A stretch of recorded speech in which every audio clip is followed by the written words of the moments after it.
We are live. Hey, folks, we got ourselves talking. My apologies. It's my fault. So, welcome everyone. Happy holidays, Merry Christmas, Hanukkah, whatever your blend of tea may be. Good to see you, Dr. Ram. Good to see you, my friend. How are you? I'm good. Thank you.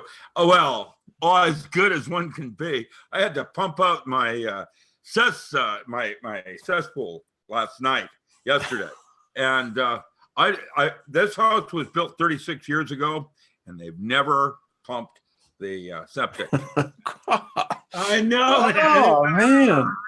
You know, I've often said, Rick, that's the one thing I can never figure out about past life regressions is that I always hear the story of the people that were the great kings, queens, and I'm always saying, well, what about the guy that had to carry the shit? I mean, yeah, really. Why isn't anyone I am now getting a full money of what it's going to be like? Because what's happened is my septic was so full, it's plugged all the way back up to the house. And we had excessive rain yesterday. Oh, no. I mean, we're talking about the whole pipe, the 4-inch pipe is solid. And we had excessive rains. And so I haven't been able to use the toilet or take a bath in 3 days. And it's interesting because imagine being in New York City with the grid down and there's no water. And you know, no. I know, man. This is like gone. We do not realize how much water we use for everything. Oh, yeah. Sanitation, drinking for survival, our flushing toilets. It's a for granted thing. And I'm getting a full Monty of what it's like here just in the woods. I have my little airtight downstairs heating up the house.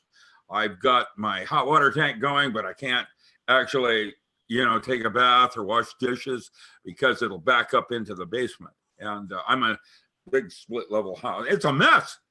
And so I've been figuring out how to do sideways things, like when I go out in the woods. I'll take my quad. Yeah.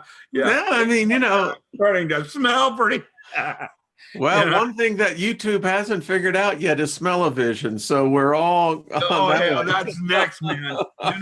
The Japanese have developed this new game, virtual reality game, that has little puffs of air that hit you in different parts of the body to let you know when you're getting shot.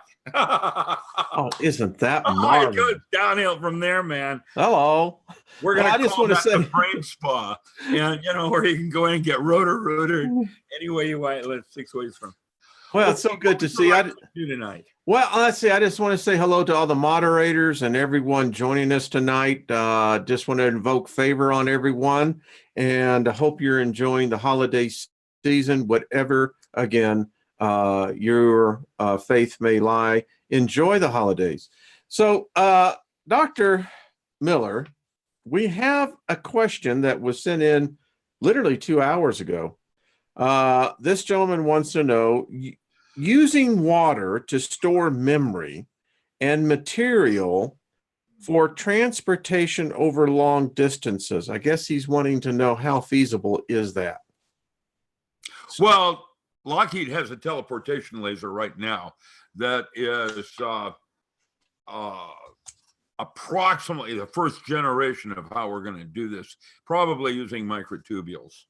And that's the best way, Mike, that water is transferred with memory systems to it at this point. We don't know how to do I mean, where we are is about 1 million times up there with gallium and arsenic, and the way we do when you have water touches something, it sets up a memory system very similar to solid state physics. But it's 1 million times more efficient. I mean, we're talking about like 6 zeros down. And so we haven't even gotten there yet. Well, Franz Brandon and many of the old alchemists, they contend that water had the ability to transfer energy, psychic energy. Yeah. Well, I'm writing on that right now. Yeah, that's the idea. Jerry Pollack was my lead in 1970. I've been into this field for a very long time, and I don't know. What we're at today is in theories and trying to make data match and reproducibility and, you know, the usual handshakes. The problem is definitions and assumed truths. Now, whenever you start a physics project like that, you have an assumed truth. Example would be the shortest distance between 2 points is a straight line. Is that true or not true? I don't think it is true. I think that's Well, thinking, it isn't anymore, but it used to be. yeah, it used to be, right. Yeah, flat Earth. Okay. Just that variation in an assumed truth is how, with certain mathematics, you can prove the Earth's flat. Sure. If space is curved, you can prove mathematically it's flat. Is it flat or is it round? And the good Reverend Jackson said, is this house brown or white? And the correct answer is yes. Yeah. It depends. If you look at the Earth as being flat, you know, the shortest distance between 2 points is a straight line. Assumed truth. Now, once you've done that, it sets up certain possibilities of universes that are available to you. And then you go on definitions. And a definition is where you can get caught up in the short pants too, because information, for example, is not exactly what you might think it is. And so there's a theorem in information theory that states, if you have enough information to ask a coherent question, you have enough information to answer it. I agree with that. There it is. Well, it's in the way you frame the concept of what you want to know. You know how I've changed it, Rick? When you ask about a straight line, I used to think that the line, my mind now sees depth. It begins to say, well, yeah, well, actually, it begins into multi-dimensions. And then there's that's the deal. See, we have 3 dimensions, 4 dimensions, 5 dimensions, 6. And what actually string theory would say that there are 10 dimensions and an 11th one that connects them all. Now, that's old string theory, and we have new string theory, and we got dances with vibes. The current mathematics today is not theory. That'll be Dr. Kaufman's work dealing with plasma as a straight line, single line that has a sheath so it doesn't interface with itself. And then if you look at our Wayne-Sager, here you are. You are a closed system. You've got 2 brains. It's like an hourglass in there, you know, with a new adult between the two that's connecting religion with science. It's a closed system. And you're floating in through the universe, and you intercept with May, and it's like 2 membranes. I'm going to try to do this to camera. It's sliding through each other, and where they interface with each other, a 3rd and a 4th universe are created as they flow through, similar to what we call Bessel functions, membrane physics, drum physics. Right. Now, that's where the multiverse starts to take on the possibilities, because, of course, if we're doing this in 2 lines like that, imagine we have 5 dimensions, you know, like brain. Brain is a 4-dimensional hologram, 5 space. That means predicated on where you choose to see what's going on the brain determines the movie. And as a model, as a way of looking at things, the DNA in your body is a 3-dimensional hologram. It's 3 dimensions of 4 space, who you were, who you are, who you will be. The brain is 4 dimensions because it's basically an amorphous semiconductor. It's liquid crystals that are moving, temporal lobes, So it's constantly in change. It's 4 dimensions, time, and then creates a 5th resource in terms of the way the hologram comes out of itself or collapses down into itself, like a fractal. So what we're doing is using fractal mathematics to understand a holographic universe. It's no longer about space or time.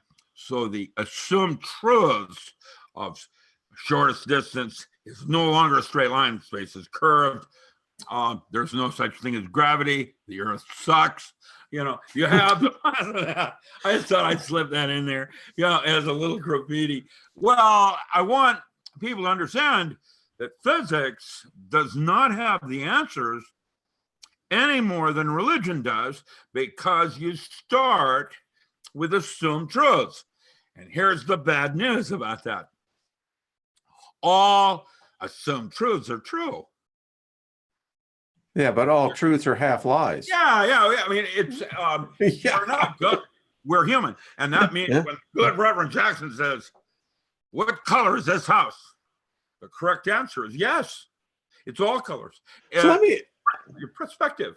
Can I get back to when we talked about membranes in separating dimensions of reality?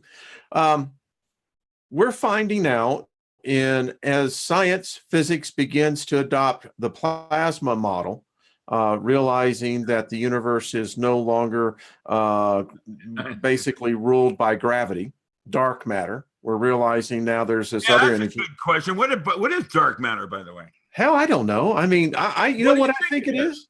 Okay, they came out of dark matter, evolved out of a bunch of scientists deciding they wanted to know what the weight of the universe is.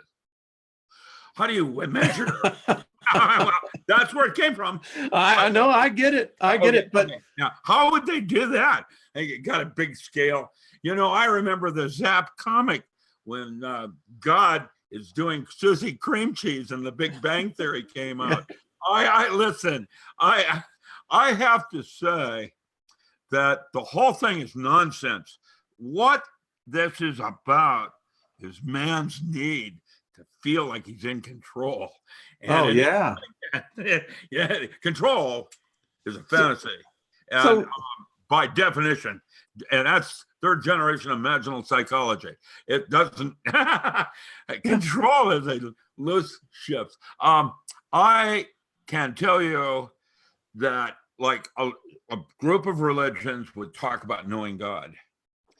My physics, my assumed truth is that God, whatever God is that which cannot be known. You can experience it, like the color of a house, but obviously you don't have all sides from now, and the little rock and roll song there, both sides now. What you see is one side of the house, but you can't see the other side. Who knows what it's painted? And so you can't make that assumption. Well, because I'm thinking it's white, it's white. Now, that's where distinctions have been made in different Bibles on devil as absolutes, as opposed to the yin yang, where you work with preferences. Let me give you an example. My daughter used to say, "Daddy, I love this. I hate that." And I used to look at her and I'd say, "I bet I could find something you hate even more." So when you work with absolutes like Christianity, it opens certain doors and closes other doors. And why? A Buddhist can be a Christian, but a Christian cannot be a Buddhist. It's worldviews and the access to the world. And that's what assumed truths and definitions begin those flights of step toward some kind of relationship that you have when Simon says you can go only halfway to the door. Everybody focuses on the door and they've missed the big picture of what it's all really about, the journey. And so I'm speaking in metaphor now. And so science that's why laws of science change every 20 years. There is no absolute on that because our assumed truths change when we have more experience. We go into space and all of a sudden we realize that space isn't linear. Mm-hmm. So, if it's not linear, what does that mean? That's what they call a special law of relative, Einstein's general theory of relativity. The idea that time is not a linear thing, and somebody that's moving faster than the speed of light is going to have a different relationship to time than you Well, I are. contend, Rick, as well, is that there should be one other element. How can we exist in a three-dimensional spatial reality and say that time is not reflective of the same three-dimensional spatial aspects Chapter of time? 7, yeah, chapter 7 in the non-local mind, which, by the way, is almost ready for release, Excellent. is called Time Travel and the True Nature of Cavitation.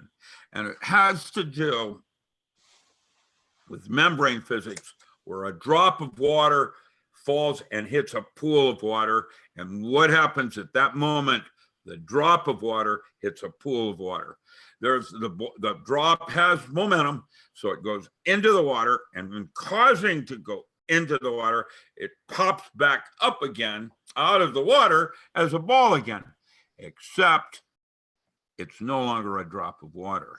It's a bubble of water with a special kind of exclusion zone water, H3O2, capturing the medium in which it fell. And that's a metaphor again on where we're going with cold fusion and concepts of time travel at MIT.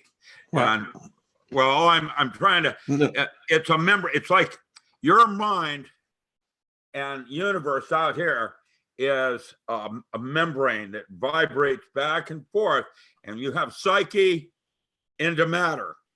And to change that is, we now believe, what has been named many different names throughout history, from orgone, piranha, chi. It was, how do I put this? I've studied martial arts most of my life. That's why I was a Navy SEAL. I had those skills. But I have seen a Sifu do paranormal phenomena that I have no explanation for as a physicist. The example I used was when I watched a movie of Muhammad Ali before he was Cassius Clay hit Sonny Liston, and Sonny Liston went up in the air and flat out on his back out cold. And they said the fight was rigged because on close inspection, Cassius Clay, Muhammad Ali, the blow when he did his roundhouse blow and hit Sonny Liston that went up in the air, never touched him. It was the chi, the life force of thought that moved Sonny Liston up into space and out cold on his back. I've seen this. Now, how do you explain how that works as a physicist? You know, where the Sifu will say, no, and it just pushes like that, and you just fall back, you know, with like the tremendous force just hit you. What is that? Well, I think for me, it's the individual manifestation of this force that we call faith. Because I've seen the same experience in revivals where someone invoked the name of Jesus and had the same effect. I've seen, other mystics use the same. Joy is, when Joy left, we all jumped, we were jumping for joy. And when she left, we all felt merry. I know that song. Joy is a form of love, according to the Quaker. You have eros, philo, and agape, the standard Greek forms of love that we're getting into metaphysics here, and which I used to teach.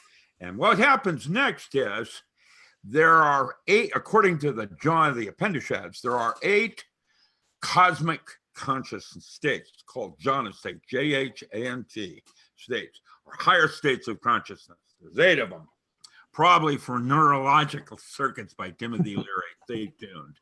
Who knows? But what happens is these bliss states, and that's what they are, they're bliss states, are normally associated with meditation. And Persinger's work out of Ottawa, measuring what the difference is between a meditator's brain states and a normal, clunk like me, just, how my brain is working and how that is different than somebody that's been meditating for 30 years. Well, guess what? I have been meditating for 30 years, and I have been training my mind, and I do have large biofeedback laboratory downstairs so I can measure it. And I have made some discoveries about what training the mind is. The meditation that all your saints talk about are the bliss states associated with joy, which is the highest form there is. That's even over jhana states or cosmic consciousness, and what is associated with being a man on fire. You're doing purpose. You're not in 10 anymore. You're in the track 4x4, and everything is in sync, and you're not in conflict with anything. Turns out that state of consciousness is the only place an AI can't go. It can go in where you are in intent when you come from wounds. You know, you have an OA, you broke up with your girlfriend, your dog died, you wrote a cowboy western song about it, and then it didn't play, you know, the sad cowboy. Okay, that place is not a place of joy. That's you know, you're depressed, full moon is working, here you are, you're not sure what to do. And when you start to do something that you're supposed to do, there's just a single knowing. And when you're on fire, Aleister Crowley called that term enflammement.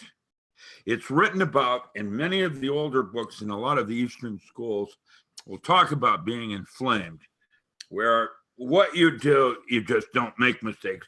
It's like you just keep winning the lotteries one back after another. That place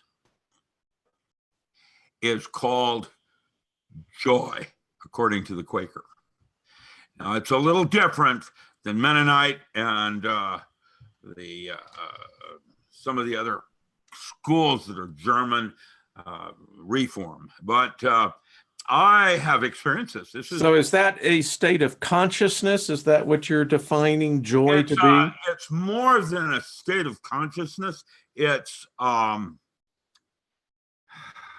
full participation.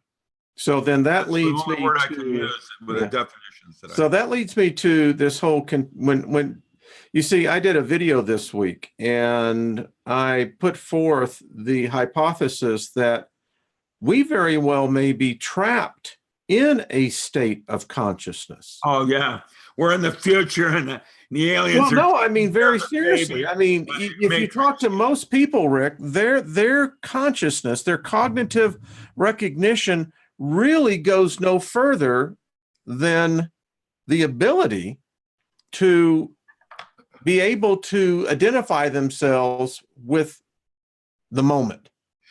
That's where you go from the profane into the sacred. And that's where it becomes timeless. Mm-hmm. It no longer is in a universe that's based on space-time, which is quantum. That basically, quantum mechanics and your quantum universes were when we took and digitized music, for example. We went from an analog to a digital system in steps rather than it being a smooth line.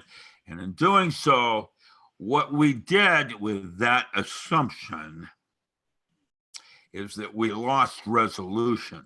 And that's why Heisenberg said, the more you know about one thing, the less you know about another.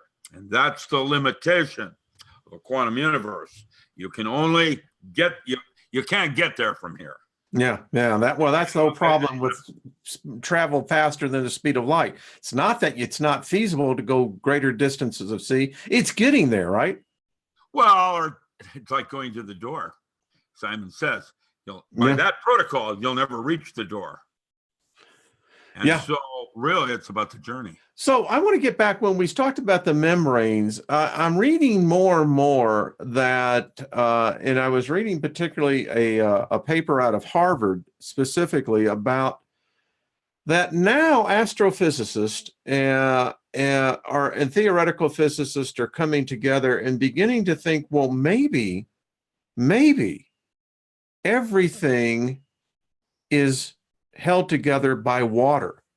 That water is life. Yeah, that's a Moto thing. That's a new the reason that water is so interesting is it is the smallest known molecule that has a dipole moment. And it literally permeates everything. What's that? And it literally permeates everything. Well, it's the smallest molecule that goes in both directions, para and ortho, levorotary. And so they're right out of the gate before you even start talking about isotopes like deuterium and tritium.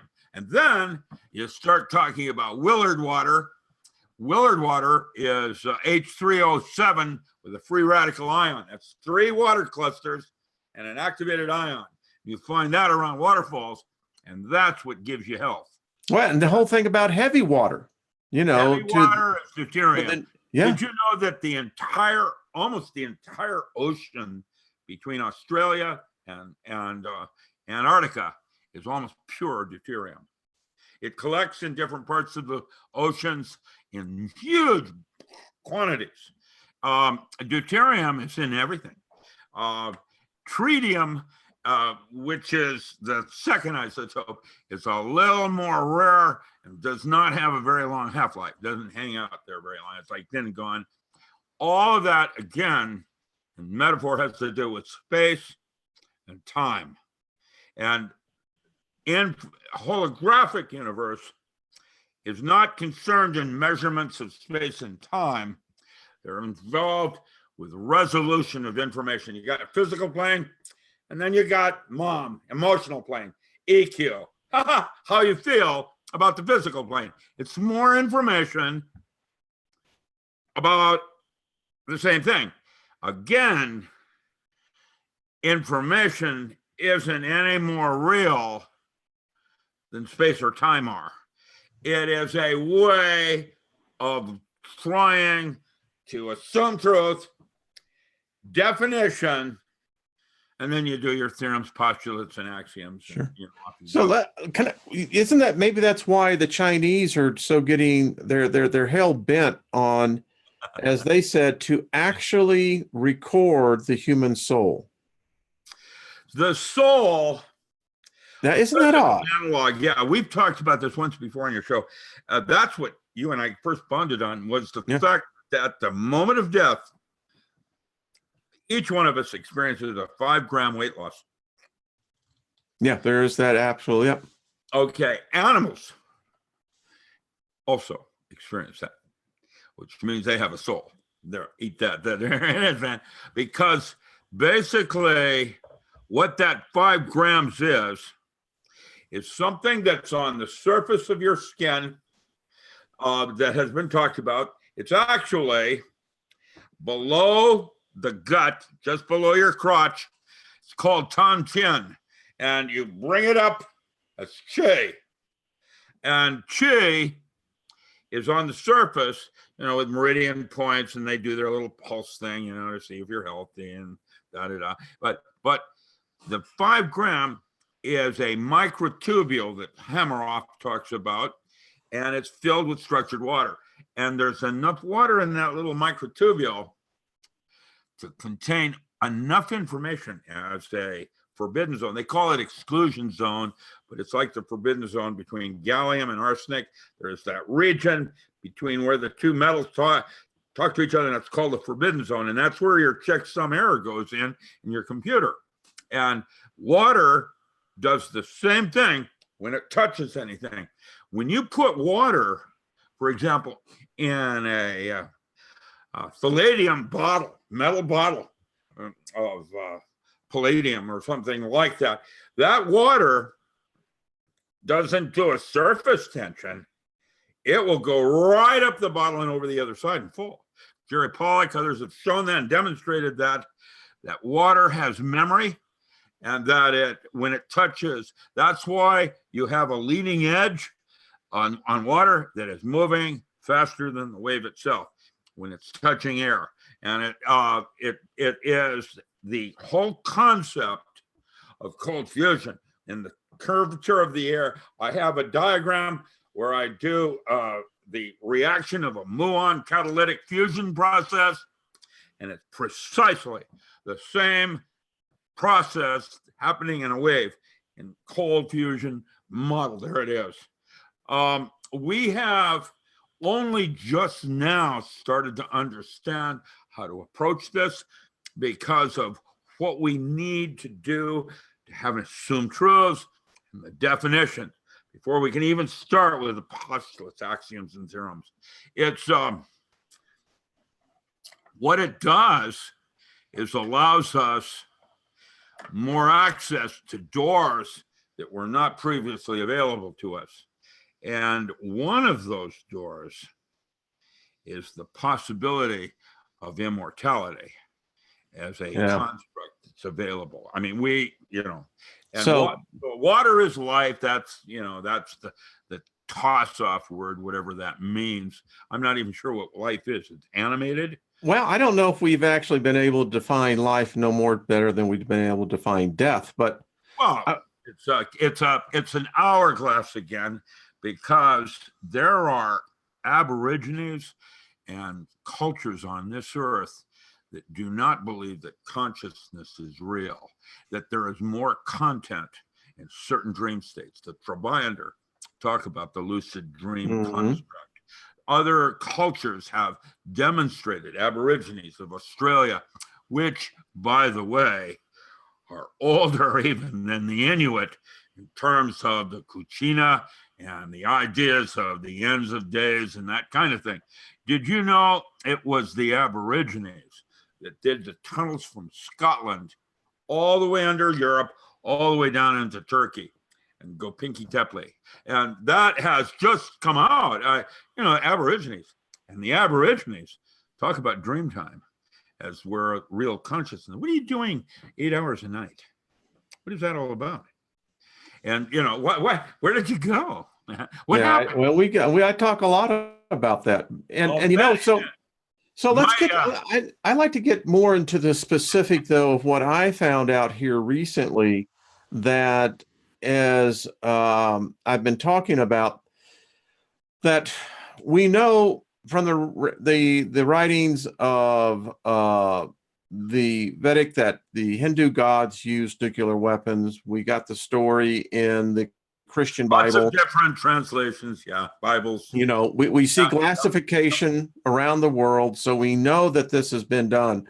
However, I want to contend on something that I found recently when they exploded the bombs in a populated areas, Hiroshima, Nagasaki, that our scientists and our military found something that they did not expect. And this was this imprinting of human energy into inert material. And I contend, Rick, a ghost. That's what you're talking about. I have seen infrared pattern where they've gone to a bank robbery, taken the glass that was in the window and captured a picture of the bank robber as an infrared signature in the glass. And they found tests that you could actually, the thing that I found is that this is where they have found on potato chips. They have found on the most weirdest thing, the impression of what they call this spectrum, this spatial spectrum energy of what the spirit is. Here's my contention. There's so many things like this now starting to happen because I'm going to state an assumed truth that imagination is reality. And if you can imagine it, then of course you're going to have a mandala effect with cubby bears. Literally. Things changing with timelines. You know how the timeline went? You know how that started? It was with comic books and Star Wars, which is different than Luke, I Am Your Father movies. Yeah, they got the two. Just some loady-toed hippie drawing a comic book, and he did it a little differently. Yeah. So different generations. Let's talk about the Gen X's, that are thumb wrestlers of Bound. I mean, this place is so crazy with the right foot down, you put the right foot in and you take it all about, A little hokey pokey, huh? yeah, that's what it's called on my terms. And it's the Oh, same yeah. as it ever was. We'll do Talking Heads. And yes, this is my house burning down. Exactly. So, Yeah. Rick, when we exploded these massive contained energy, Yeah. I showed a video that the War Department released of the 1955 hydrogen bomb explosion. I know. This is, I know where you're going. This is how a ghost occurs, where it's a piece of life force is trapped into matter rather than going back into the multiverse. The USS Reach. Okay. And then what distinguishes it from a poltergeist is the creepy maggots in these spaces, the etheric spaces, that are breaking down the humanity aspect of it. And yeah, I contend that when they exploded this, particularly when we got into the hydrogen, it captures, it imprints some of the so-called chi. interesting. Into the matter. It's like a ghost. You have a huge emotional event, like someone killing someone. Okay, there's going to be a ghost there for a while. Yeah, and that ghost, if it doesn't dissipate it, will proliferate down to some point where it's no longer a ghost. It's a poltergeist. It's not human. It's just yuck. The American tribe, Indian tribes talked about this. The same thing is true with flashes of light of that kind of magnitude. When you start to riff space-time with that level of energy. Rick, I contend that rip is still open, and that is presented a problem with, that could be. How about CERN? And as a rapid transit system into Fermilabs in Chicago. The bad news is what comes out the other end is a clone. It's not you. How's that work? And how does that relate to the multiverse? And what does that suggest in terms of life energy and structured water? Which, by the way, is in everything. You say water, the human body is 70% water, and yet water is in 99% of the body. Yeah, and I don't know how we come up with that one, because I'm saying I always thought that the body was 93. You've got so many skin cells, you've got so many, bone cells, whatever. You got so much water. 70% of your body is water, but it's in everything. So 99% of everything in your body. Okay, so now we have a definition of a distinction between 70% and 99%. It's in everything, and yet how much of it constitutes you? When you're dehydrated, that's 5% dehydration. When you're thirsty, just when you're thirsty and you need a drink, you're half dead. Well, most people that become dehydrated, and I can tell you this, if you continue this, like you said, you will begin to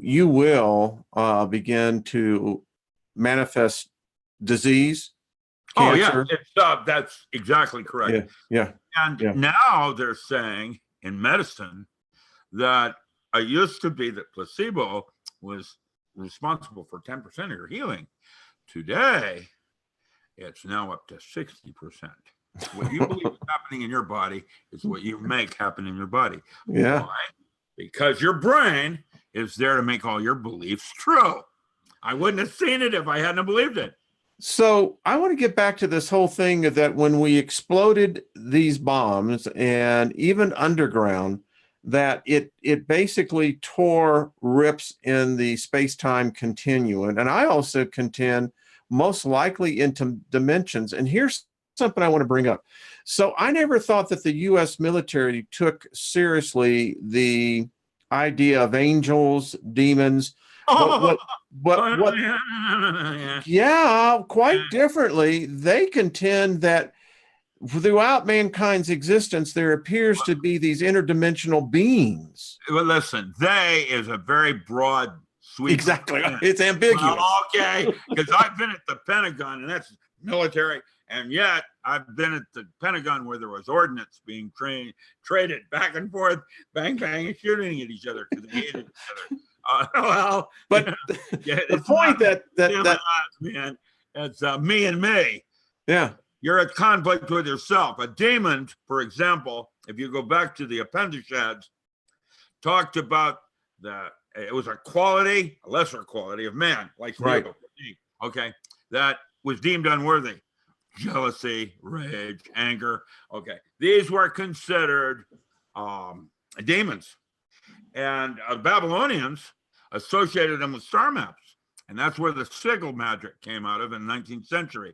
You got magic squares and the name of Astaroth going in and create a little sigil. Very good point, sir. Well, I taught this at Georgetown. I taught a course in demonology. Mm-hmm. Well, I'm a scholar in this area, and you can't get a kidder. Nowhere except in the Newer Testaments are you going to find where God is at war with himself. Exactly. And demons existed, but not the devil. And the devil was just one of his fallen, his most favored fallen, but down he goes. And what I'm trying to say is God's not at war with anything. He wants this thing. That's why he made God a man. We're his favored because we had choice. Yeah, that's every choice. The great philosophers have debated that for millennia. I know. But what I'm trying to tell you is a demon today is not the same thing as it was in a previous epoch in terms of how you managed it. They used to say if you had that was Enoch, that if you had the name of the demon, you had control of it. Okay, what does that mean metaphorically? Well, let's take anger. Yeah. If I containerized it and washed my floor, I have now used that demon more efficiently than anybody. I'll have a cleaner floor than anybody else in the universe. Using makes me wonder, sir, where did Dante get the freaking visions at? I mean, what drug was he on? Probably overdosing on, let's see. Probably. Oh, come on. I mean, that's what today the whole consciousness collectively of demons, everything, all horror movies are based upon a medieval, whatever the freak that he came up with. You got to go back to Elizabethan courts and not Enoch. What was his name that did the Enochian? John Dee and Edward. Yeah, let's not leave out Edward. Well, even King James, the one who was responsible for the Bible, you know. He was into demon. I got his book, his first book he wrote, the King James on demonology. It was actually Solomon the King and the greater and lesser keys of Solomon that the 72 Lemegeton were named. And Rick, I had to show you, I'm reading this book. Yes, I've seen that book. I have that book. The Sacred Mushroom and the Cross, and holy crapola.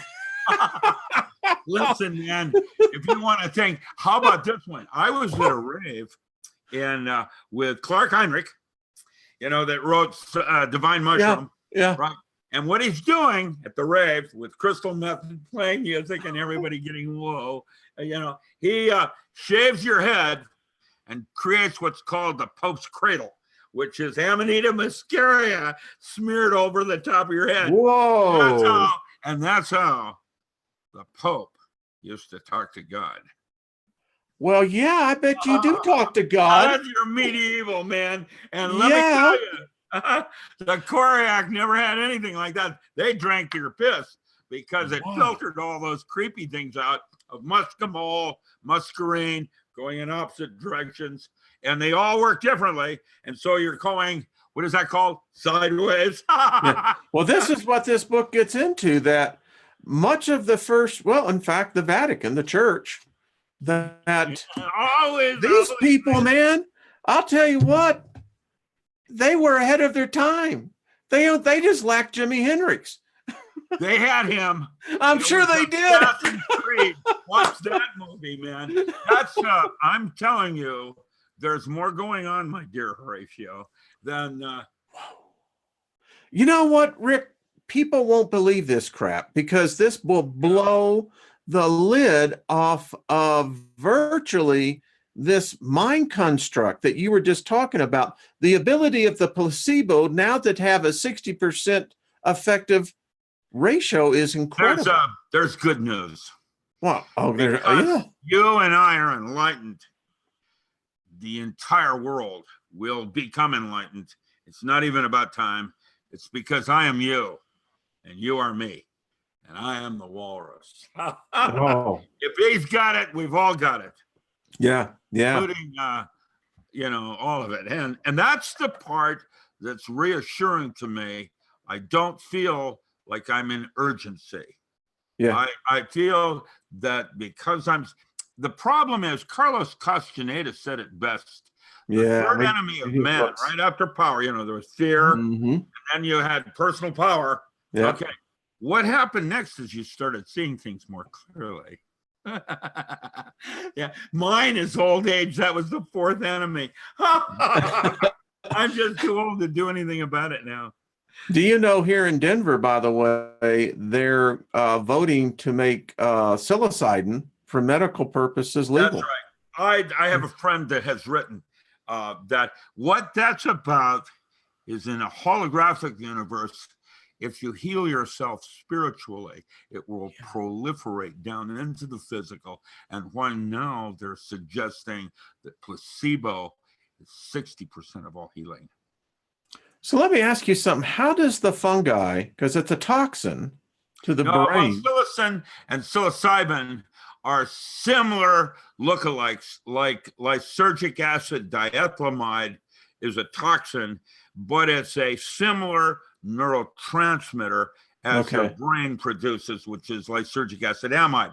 And what happens is when you take a toxin, mushrooms, microdosing, you produce microdoses of your chemical lookalike. Ooh, let's talk about that. Yeah, that's interesting. Well, I thought you'd find that interesting because, of course. If you can, that's 45 years ago, I trained Navy SEALs on how to control heart rate, pulse, and respiration using feedback. That's audio feedback.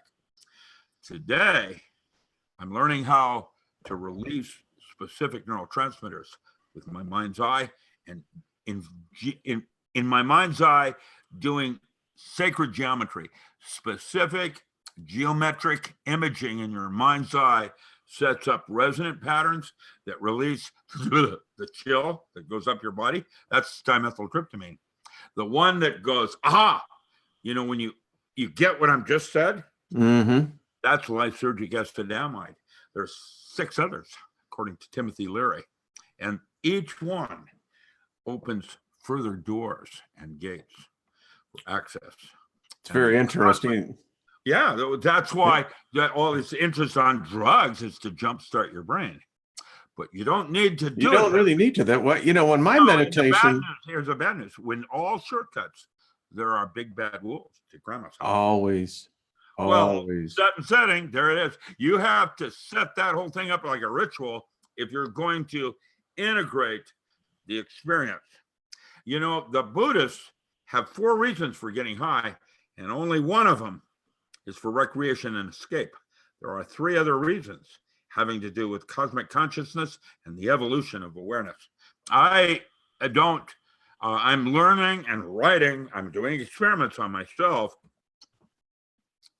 And I'm a Satangi. I was initiated by Sharon Singh. And so I've been, training my mind for a very long time. And I'm way more than I, just share. I'm a pretty spiritual individual, not a saint. That is not my goal in this life, is to become a saint. But when I close my eyes, I want to go where they go. And, that's, we call that Sachkan, this geometric place, Netherlands in the. But I figure every saint is a man, which every man is imperfect in his perfection. Who quoted that one? Me. Yeah. Oh. That's what Yeah, was you just had in one of my. That's our Wayne Steiger. It made my eyes crumble, just like Alan Watts. But it's so true, though. I mean, you really think about it. But what basically what we have said on this virtual hour show that's almost completely gone is the fact that, Rick, we have changed. There has been a conscious shift. And we're all waking up now. And that's so very exciting, because where we're going, it's unbelievable. I'm Dr. Strange. I am already traveling some of these universes, and I'm here to tell you, it's very cool. It's very when you said that, I knew Barry Maguire, the guy who wrote On the Eve of Destruction. And I was just a young lad, but I remember Barry looking, and he says, when I cross over, he says, and it's interesting that he said this, because later Steve Miller picked it up on the Cosmos. He says, I'm going to be the space cowboy. He says, I'm going to go out there, and he says, I want to go out and see the universes. I got a sense you will be. Saturday Night Live put it. Cheeseburgers. Yeah.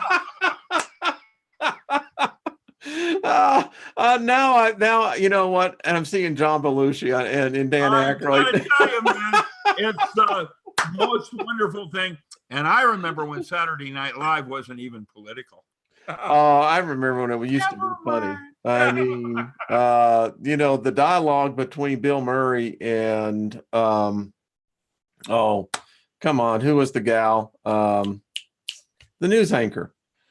Oh well, there's Rosanna Dan. Yeah, but no, Jane Curtin. Jane Curtin, and it was a time where humor was humor, because I remember when Bill Murray, no, it was Dan Aykroyd, look over and says, Jane, crazy guys. Oh, Rick, I'll tell you, my friend, it's always fun to have you on. Now, I put in the description everything that you sent me on your website. Oh, okay, good. So let's talk about this in the 5 minutes we got, because you got some specials going on. Metaphysics. When I left the Pentagon, I went into agriculture, and at that time, AOL, a PC Link, hired me to help them become AOL. I worked for Mark Hume, and I worked out of the well, and Humboldt University had IES, Interactive Educational System, IES. And so I was teaching online, and Harvard picked it up in 1990 as a graduate course in metaphysics. And for the next 11 years, I taught metaphysics at Harvard. There were 14 courses I taught. They were 8 weeks each. Back then, we didn't have audiovisual as Zoom and Skype. What we had was texting.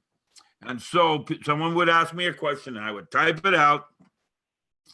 All of that was put into audio as courses in metaphysics that I taught at Harvard.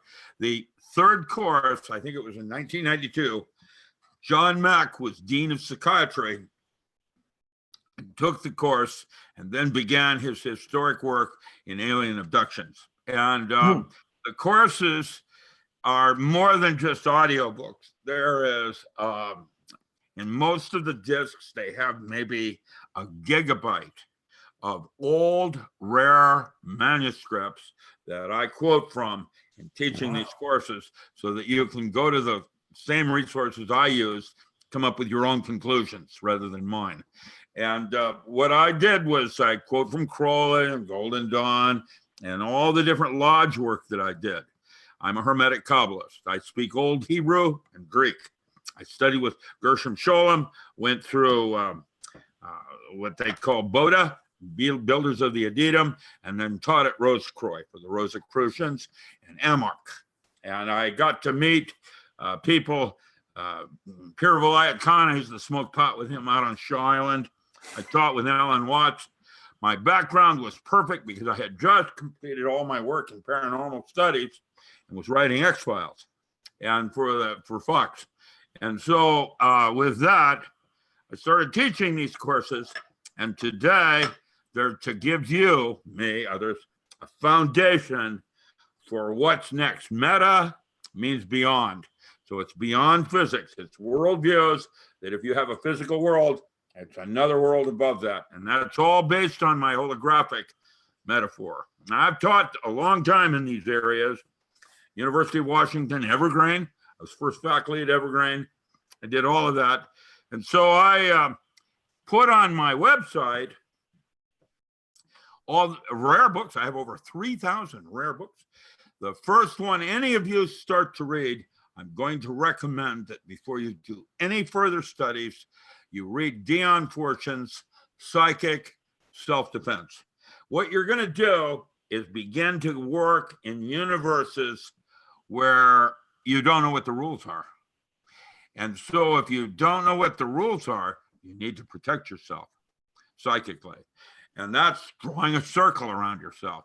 And everything inside the circle is me, and everything outside that circle is something else. I don't know what it is. You said what I said earlier this week, that people that pass over in death, I said, if you don't start figuring it out over here, you're going to get over there, baby, and your bare butt's going to be hanging out because you think that someone's going to be taking care of you.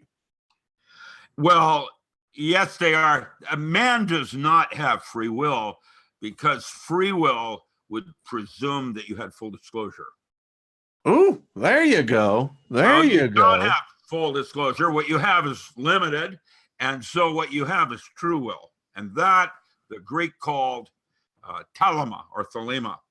That's why I often, like Crowley, would suggest that eros, philo, and agape, and above agape would be telema as a fourth word for love, because it's a love of your purpose, your will, your purpose here.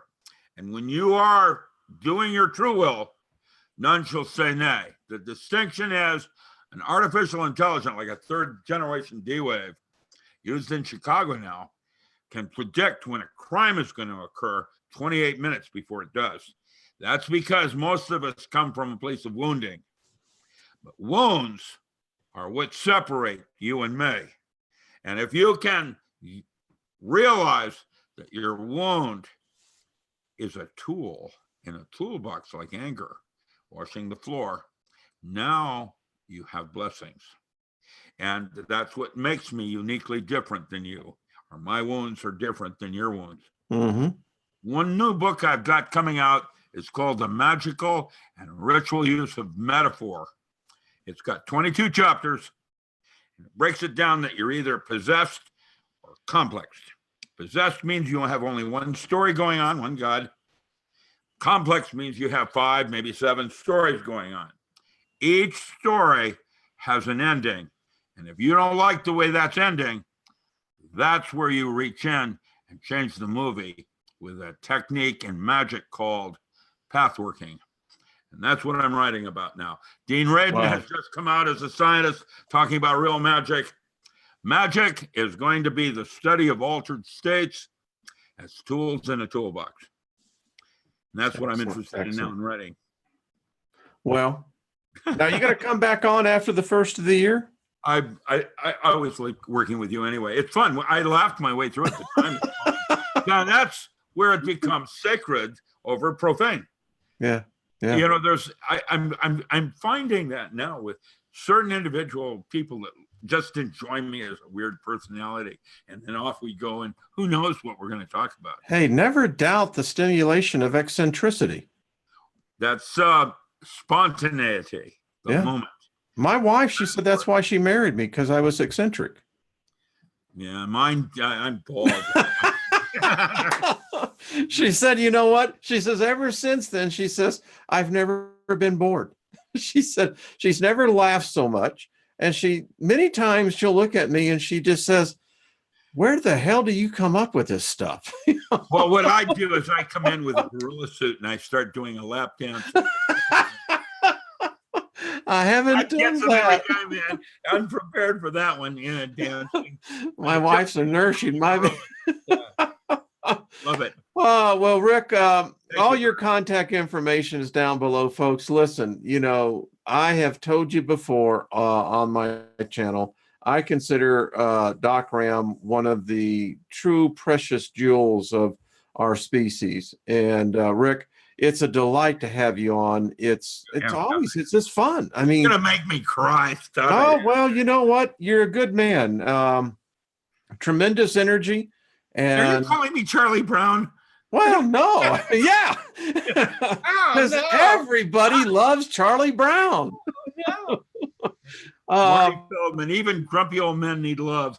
I'll tell you. Everybody needs love, my friend. And so I just want to wish you the happiest holidays. Yeah, Merry Christmas. Enjoy it. Merry Christmas to you, and love to have you back on the first of the year. Call me. Set it up. I'm your Huckleberry. I'd really like to begin to explore with you much more on this metaphysical side, particularly where the exploration of the soul to the death to that transmutated state. Yeah, it's the stag and the unicorn in the fourth goal. It's soul and spirit within matter.